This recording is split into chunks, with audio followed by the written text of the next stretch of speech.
우리 아이들과 수업 외에 소통은 어떤 방식으로들 하시는지 먼저 김웅 선생님. 네, 최근에는 이제 다양한 앱이나 또는 그런 컴퓨터를 이용한 다양한 방식을 소통이 있어요. 그래서 노란색 메신저에서도 뭐 플러스 친구 이런 거를 제공하기 때문에 그런 방식을 쓰기도 하고 네. 저희 학교 같은 경우는 클래스뿅이라는 이제 클래스뿅. 뒤에가 팅 네. 클래스뿅이라는 방식을 이용해서 과거에는 좀 홈페이지 같은 걸 개설을 했었는데 최근에는 그런 방식의 앱이나 이런 스마트폰을 이용한 소통을 많이 사용하고 있습니다. 네. 우리 하지수 선생님은 소통 어떻게 하시나요? 저도 신규 때부터 지금까지 되게 다양한 방법으로 좀 여러 가지를 해봤었어요.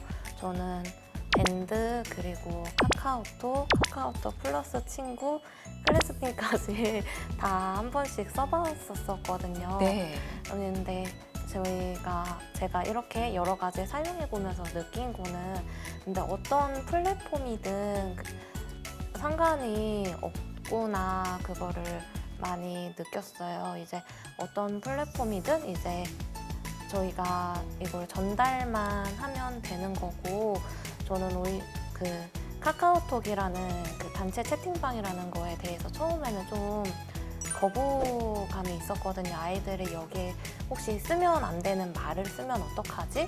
그런 걱정도 했었고 이게 기본적인 그런 네티켓 교육, 인터넷 예절 교육 이런 거와 함께 간다면은 어떤 플랫폼이든 이제 선생님들께서 원하시는 또 아이들이나 학부모님께서 쉽게 접할 수 있는 그런 플랫폼을 사용하면은 다 괜찮구나 생각이 들더라고요. 네.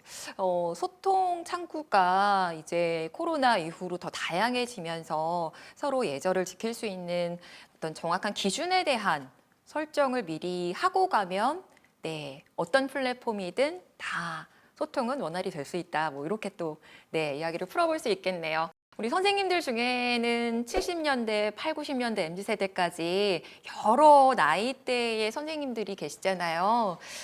아무래도 아마 가르치는 교육 방식이라든지 수업에 대한 가치관이라든지 좀 차이가 느껴진다라고 할 때가 있지 않으실까 싶은데요.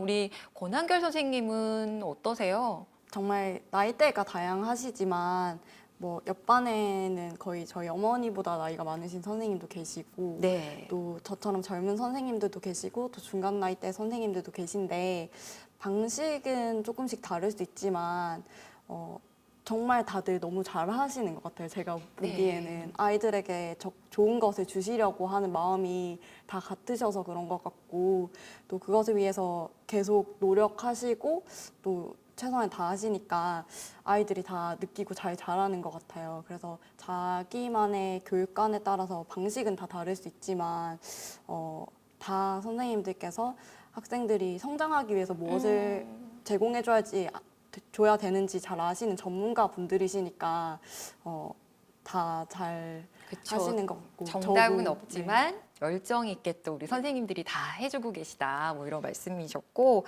또 우리 김웅 선생님은 저는 이제 아이들을 17년 전이나 요즘 아이들 또 그 사이에 있었던 이런 변화들을 봤을 때 아이들이 분명 달라지는 것 같지만 근본은 비슷한 것 같아요.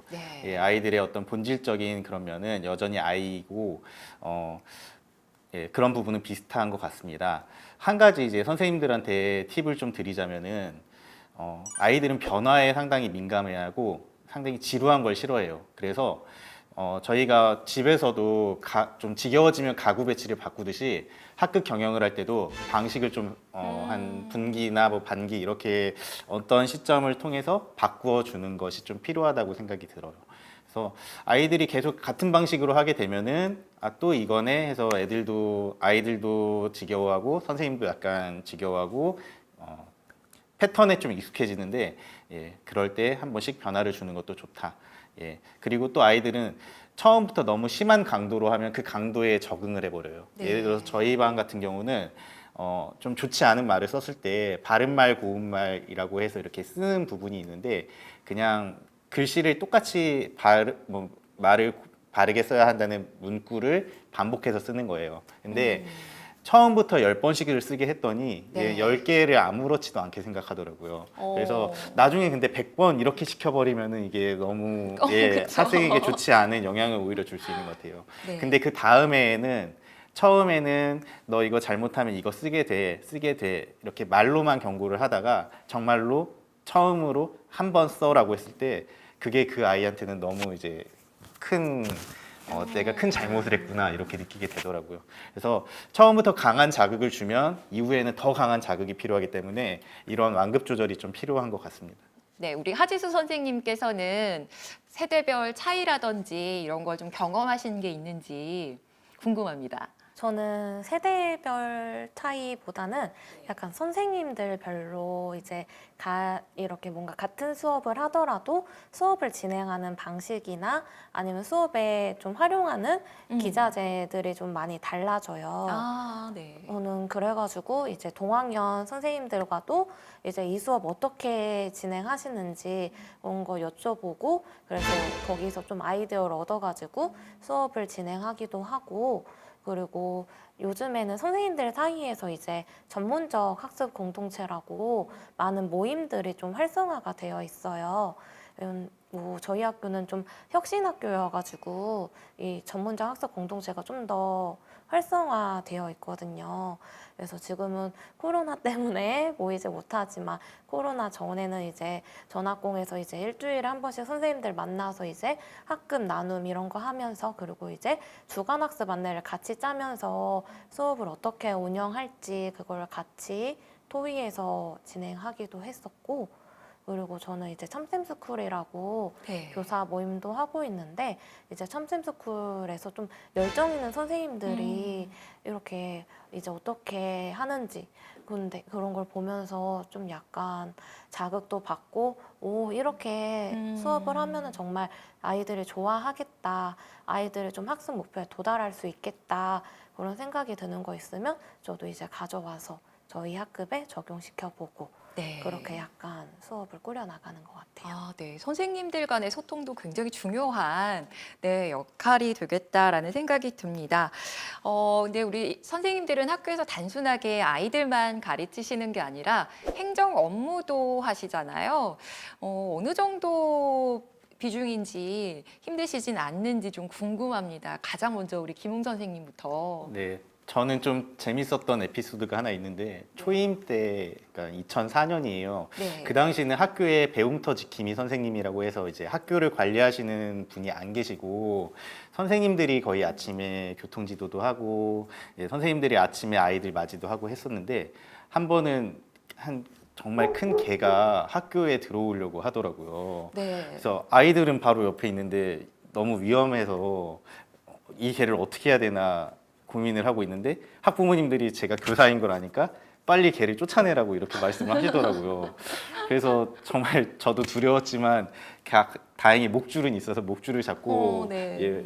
좀 이렇게 경찰이 올 때까지 지키고 있었어요. 네. 이런 게 사실은 이제 교사가 할 일이 아닌 것 같지만 학교라는 공간에서 교사가 어쨌든 담당해야 되는 부분이 이런 네. 부분까지 있는 것 같습니다.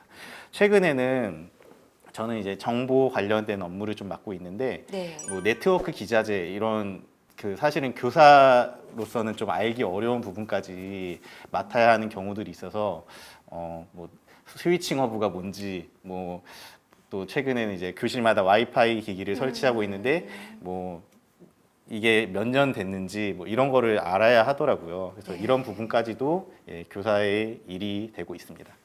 정말 우리 예비 교사분들께는 또 좋은 팁이 될 것 같아요. 여기까지가 다 교사의 업무에 해당이 된다. 네, 어떤 제한이 있는 게 아니라 행정 업무라고 하면 저는 이제 문서 작업 이런 정도만으로 생각을 했는데 아이들을 관리하는 데 필요한 모든 업무가 될 수 있겠네요. 우리 하지수 선생님은 어떻게 네. 저도 학교에서 되게 다양한 업무들을 맡아봤어요. 그래서 도서관도 운영을 해봤고 그리고 저는 좀 약간 특이한 업무라고 하면은 저는 텃밭 업무를 한 적이 있어요. 그래서 이제 되게 다양한 작물들을 기르고 마침 또 저희 지역에 도시농업 박람회가 열려서 도시농업 박람회 모델로 저희 학교가 선정이 된 거예요. 그래서 이제 도시농업 박람회를 신청을 하시면 버스를 통해서 저희 학교까지 와가지고 이제 네. 텃밭을 구경하시고 약간 그런 식으로 운영이 돼가지고 텃밭을 아름답게 꾸며야 돼서 이제 되게 다양한 이제 채소류, 이제 상추도 담배상추, 청상추, 꽃상추, 적상추 다양하게 심고 이제 이거 매일 아침에 8시에 출근해서 또 물을 주고 이런 업무도 해본 적이 있고 이전에 텃밭을 키워보시거나 뭔가 가드닝이나 이런 게 관심이 있으셨어요? 제가 한 번도 해본 적이 없었어요. 그래서 그 전에는 약간 전원주택에 대한 로망 뭔가 다들 네. 한 번씩 가지고 계시잖아요. 그래서 전원주택 이제 살면서 이제 텃밭 내가 기른 텃밭에서 이제 이런 거 따가지고 약간 먹는 그런 뭔가 아름다운 생각을 하게 되는데 이제 텃밭을 하고 그 텃밭 재료를 가지고 저희 학교 급식도 했었거든요. 네. 1,700인분의 1,700인분의 이야. 조리를 위해서는 이제 새벽 6시에 출근을 해서 이걸 다 따가지고 하나하나 정성껏 씻어가지고 이제 조리를 해야 되는 그런 걸 경험을 해보면서 나는 도시에서 살아야겠다. 아, 약간 뭔가 네. 뭐 그런 것들은 그러면 학기마다 순번을 정해서 돌아가시나요? 선생님들 간에? 저희가 업무는 이제 1년 단위로 돌아가게 되어 아. 있어요. 그래서 1년 단위로 이제 선생님들께서 이제 학년 말이 되시면 이제 그때 이제 지망하시는 희망 업무를 받고 예, 어떤 학교만의 규칙이 있어요. 학교에서 순번을 정하거나 또는 사실 이제 관리자의 교장 선생님이나 교감 선생님의 그런 고유한 권한이기 때문에 극단적으로는 너 이거 해라 이렇게 하면은 예, 결정이 되기도 합니다. 아, 그렇군요.